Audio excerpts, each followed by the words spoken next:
श्रीराम.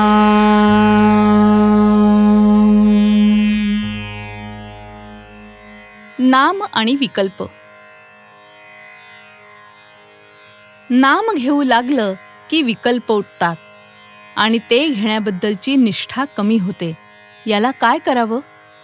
अशी तक्रार आपण सर्वसाधारणपणे करतो, पण असे होण्यातच नामाचे महत्त्व प्रस्थापित होते हे आपल्या लक्षात येत नाही.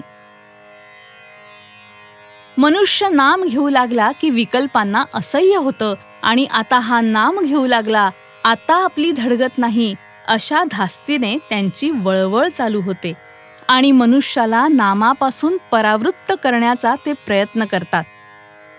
विकल्प हे अतिसूक्ष्म आहेत. त्यांचं उच्चाटन करायला त्यांच्यापर्यंत पोहोचणारा आणि तितकाच सूक्ष्म असा उपाय पाहिजे. तो उपाय म्हणजे भगवंताचं नाम.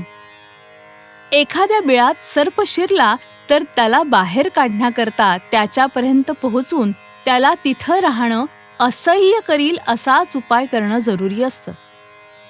बाहेरून कितीही आरडाओरडा केला तरी त्याचा उपयोग होत नाही. बिळात धूर किंवा गरम पाणी सोडलं की तो बाहेर येतो, त्याप्रमाणे नाम घेतलं की विकल्प उठतात आणि विकल्पांच्या मूळ ठिकाणापर्यंत नामाची आच जाऊन पोचली असं ठरतं.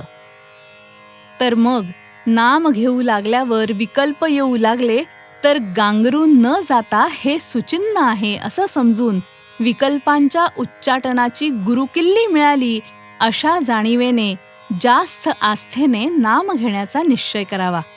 हाच त्याला उपाय. नामाबद्दल सुरुवातीला सर्वांचीच वृत्ती साशंक असते, पण आपण सतत नाम घेतल्यानेच विकल्प कमी होतात. कोणतीही गोष्ट अभ्यासानेच साध्य होत असते.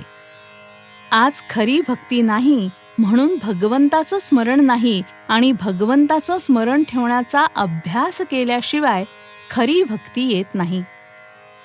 शहाण्या माणसाने उगीच विकल्प न लढवता भगवंताचं स्मरण ठेवायला आरंभ करावा. विकल्प जाऊन भगवंताचे संकल्प उठू लागले की आपलं काम झालं. आपण रस्त्याने चाललो की नको ती माणसं भेटायचीच, पण आपण आपलं चालणं चालू ठेवावं. तसे विकल्प आले तरी आपण आपलं नाम सोडू नये. पण गंमत अशी होते की वाईट मनुष्य भेटला आणि आपण त्याच्याकडे लक्ष द्यायचं नाही असं म्हटलं तरी तो मुद्दाम खाकरतो आणि आपलं लक्ष वेधतो. अशा वेळी त्याच्याकडे पाहूनही आपण दुर्लक्ष करतो. त्याचप्रमाणे विकल्पांनी आपलं लक्ष ओढून घेतलं तर नावडीनं लक्ष द्यावं, पण आपलं नाम सोडू नये. शंका घ्यायचीच झाली तर नाम चालू ठेवून घ्या, म्हणजे ते नामच शंकांचं निरसन करील आणि विकल्पांनाही हळूहळू पायबंद घालील. श्रीराम.